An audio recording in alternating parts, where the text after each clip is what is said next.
map sensor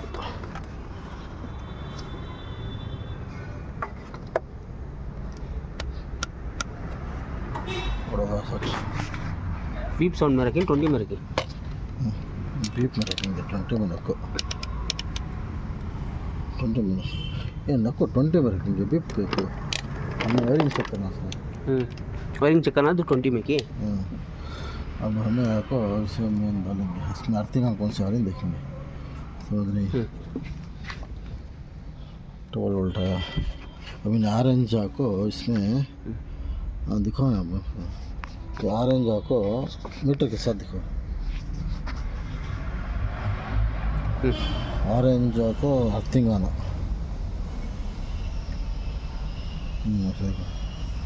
earthing आ रहा ना बरा अर्थिंग आ रहा हाँ ऑरेंज आपको सेकेंड आपको ग्रे में ब्लैक 7.42 ओके इसके बाद में येलो में ब्लैक थर्ड 7.42 ओके ये कौन सी ब्लू में ब्लैक तो इसमें आपको 11.25 अब हम इसे आपको अर्थिंग देंगे पकड़ो किली आने का आने का किली आने का हाँ किली आना किली आना पकड़ा सच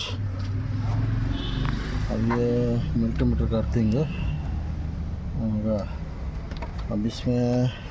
ऑरेंज आपको ग्राउंड इसमें कैबिज 0 आता होता अच्छी ओके हाँ दिखो सर्किट भी आना हाँ दिख रहा हो अब बराबर आ रहा इसके बाद में ग्रे में ब्लैक 4.95 आउटपुट रीडिंग ये पॉजिटिव आ रहा है येलो में ब्लैक आके थ्रेड 4.94 पॉजिटिव ब्लू में ब्लैक 0 बराबर अच्छा है ये दो में आ रहा 5 वोल्ट इसमें भी 5 वोल्ट आ रहा सेंटर में इन्हें आपको इग्निशन में ना इन्हें को इग्निशन में बराबर अब ये तो अर्थिंग डालेगा तो अब इन्हें ऑरेंज कलर के आपको main earthing 12 volt orange colour के आपको अर्थिंग और आपको ग्रे कलर के आपको नेगेटिव 7.44 और येलो में ब्लैक 7.40 ब्लू कलर 11.22 रीडिंग तो सब सेम